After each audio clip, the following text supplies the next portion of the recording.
ಎಲ್ರಿಗೂ ನಮಸ್ಕಾರ. ನಾನು ನಿಮ್ಮ ಗೌರೀಶ್ ಮಾತಾಡ್ತಾ ಇದ್ದೀನಿ. Welcome back my YouTube channel. So ಸ್ನೇಹಿತರೆ, ಇವತ್ತು ಒಂದು ಬಹಳ ಇಂಪಾರ್ಟೆಂಟ್ ಆಗಿರ್ತಕ್ಕಂಥ ವಿಡಿಯೋನ ಮಿಸ್ ಮಾಡೋದಕ್ಕೆ ಹೋಗ್ಬೇಡಿ.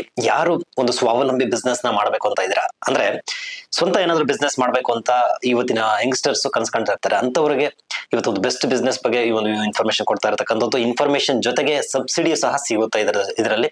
ಅದನ್ನ ಯಾವ ತರ ಅಪ್ಲೈ ಮಾಡ್ಕೊಳ್ಬೇಕು ಮತ್ತೆ ಎಲ್ಲಿ ಈ ಒಂದು ಯೋಜನೆಗೆ ಅರ್ಜಿಗಳನ್ನ ಸಲ್ಲಿಕೆ ಮಾಡಬೇಕು ಅನ್ನೋದನ್ನ ಕ್ಲಿಯರ್ ಆಗಿ ಈ ಒಂದು ವಿಡಿಯೋದಲ್ಲಿ ತಿಳಿಸ್ಕೊಡ್ತೀನಿ. ವಿಡಿಯೋನ ಕೊನೆ ತನಕ ನೋಡಿ.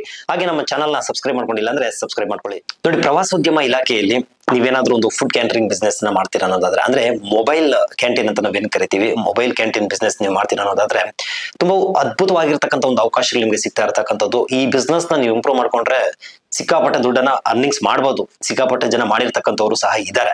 ಹೇಗ್ ಮಾಡ್ಕೊಳ್ಬೇಕು ಮತ್ತೆ ಇದು ಮತ್ತೆ ನಾನು ಆಗ್ಲೇ ಹೇಳ್ದೆ ನಿಮ್ಗೆ ಸಬ್ಸಿಡಿ ಕೊಡ್ತಾರೆ ಅಂತ. ಅಪ್ ಟು ನಿಮ್ಗೆ 5 ಲಕ್ಷದವರೆಗೂ ಸಬ್ಸಿಡಿ ಕೊಡ್ತಾರೆ. ಹೇಗೆ ಆ ಒಂದು ಸಬ್ಸಿಡಿನ ಪಡ್ಕೊಳ್ಬೇಕು ಮತ್ತೆ ಯಾರಿಗೆ ಕೊಡ್ತಾರೆ ಅಂತ ವಿಡಿಯೋದಲ್ಲಿ ತಿಳ್ಕೊಂಡು ಹೋಗೋಣ.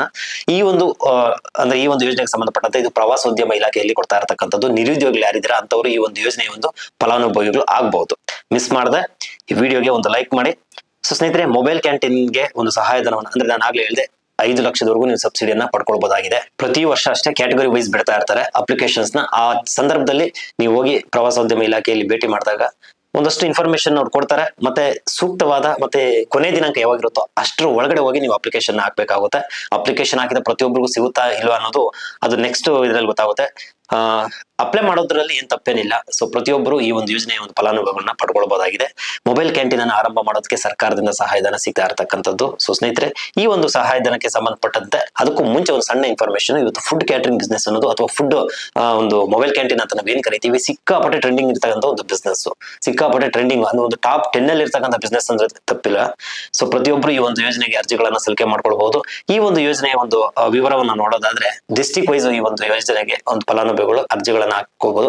ನಿಮ್ಮ ಡಿಸ್ಟಿಕ್ ಯಾವ್ದಿರುತ್ತೋ ಆ ಒಂದು ಡಿಸ್ಟಿಕ್ ಅಲ್ಲಿ ನೀವು ಅರ್ಜಿಗಳನ್ನ ಹಾಕೊಳ್ಬಹುದು. ಅಂದ್ರೆ ಜಿಲ್ಲೆಯಲ್ಲಿ ಅನುದಾನ ಲಭ್ಯತೆ, ಅಂದ್ರೆ ಎಷ್ಟು ಅನುದಾನ ಇರುತ್ತೋ ಅದರ ಒಂದು ಆಧಾರದ ಮೇಲೆ ಅದು ಅಪ್ಲಿಕೇಶನ್ಸ್ ತಗೊಳ್ತಾರೆ.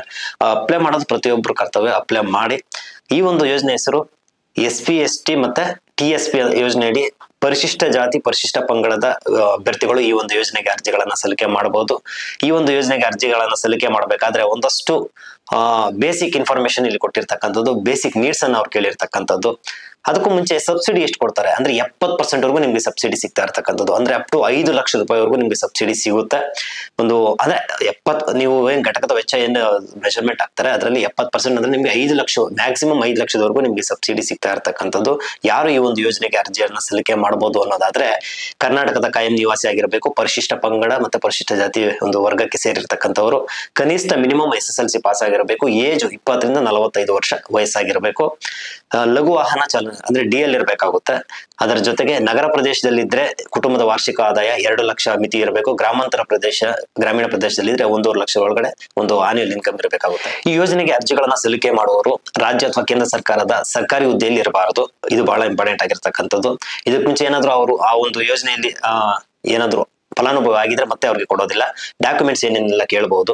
ಅಪ್ಲಿಕೇಶನ್ ಡಿಪಾರ್ಟ್ಮೆಂಟ್ ಅಲ್ಲಿ ಕೊಡ್ತಾರೆ. ಪ್ರವಾಸೋದ್ಯಮ ಇಲಾಖೆಯಲ್ಲಿ ನೀವು ಅಪ್ಲಿಕೇಶನ್ ಪಡ್ಕೊಳ್ಬಹುದು. ಅರ್ಜಿದಾರ ಒಂದು ಆಧಾರ್ ಕಾರ್ಡ್, ಒಂದು ಫೋಟೋ, ಜಾತಿ ಮತ್ತೆ ಆದಾಯ ಪ್ರಮಾಣ ಪತ್ರ, DL ಕಂಪಲ್ಸರಿ ಇರಬೇಕಾಗುತ್ತೆ. SSLC ಪಾಸ್ ಆಗಿರ್ತಕ್ಕಂಥ ಒಂದು ಮಾರ್ಕ್ಸ್ ಕಾರ್ಡ್ ಹಾಕ್ಬೇಕಾಗುತ್ತೆ. ಮತ್ತೆ 50 ರೂಪಾಯಿ ಒಂದು ಛಾಪಾ ಕಾಗದದಲ್ಲಿ ನೀವು ಇದನ್ನ ಮಾಡಿಸ್ಬೇಕಾಗುತ್ತೆ. ಅಫಿಡವಿಟ್ ಅನ್ನು ಮಾಡಿಸಿ ಸಬ್ಮಿಟ್ ಮಾಡ್ಬೇಕಾಗುತ್ತೆ. ಅಷ್ಟು ಡಾಕ್ಯುಮೆಂಟ್ಸ್ ಅನ್ನ ಸಬ್ಮಿಟ್ ಮಾಡಬೇಕಾಗುತ್ತೆ.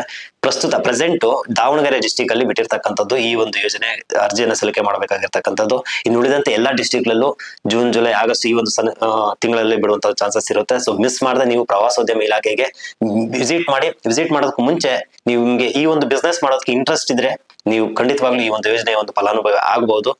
ಕೊನೆ ದಿನಾಂಕ ಯಾವಾಗ ಬರುತ್ತೆ ಅನ್ನೋದನ್ನ ನೋಟಿಫಿಕೇಶನ್ಸ್ ಬಿಡ್ತಾ ಇರ್ತಾರೆ. ಸಾಧ್ಯವಾದ್ರೆ ಕಮೆಂಟ್ ಅಲ್ಲಿ ನಾನು ಪಿನ್ ಮಾಡಿರ್ತೀನಿ ಯಾವ ಒಂದು ಡೇಟ್ಗೆ ಅಂತ. ಸಾಧ್ಯವಾದ್ರೆ ಪಿನ್ ಮಾಡ್ತೀನಿ. ಈಗ ಸದ್ಯಕ್ಕೆ ಇರ್ತಕ್ಕಂಥದ್ದು ದಾವಣಗೆರೆ ಇಲಾಖೆಯಲ್ಲಿ ಇರ್ತಕ್ಕಂಥದ್ದು. ಸೊ ದಾವಣಗೆರೆ ಒಂದು ಜಿಲ್ಲೆಯಲ್ಲಿ ಇರ್ತಕ್ಕಂಥವ್ರು ಈ ಒಂದು ಯೋಜನೆಯ ಒಂದು ಬೆನಿಫಿಟ್ ಅನ್ನ ಪಡ್ಕೊಳ್ಬಹುದು. ಸೊ ಸ್ನೇಹಿತರೆ, ಫುಡ್ ಕ್ಯಾಟರಿಂಗ್ ಅನ್ನೋದು ಒಂದು ಬೆಸ್ಟ್ ಬಿಸ್ನೆಸ್ ಅಂದ್ರೆ ನಮ್ಮ ದೇಶದಲ್ಲಿ ಅಂತ ಬಂದಾಗ ಒಂದು ಬೆಸ್ಟ್ ಬಿಸ್ನೆಸ್ ಆಗಿರ್ತಕ್ಕಂಥದ್ದು.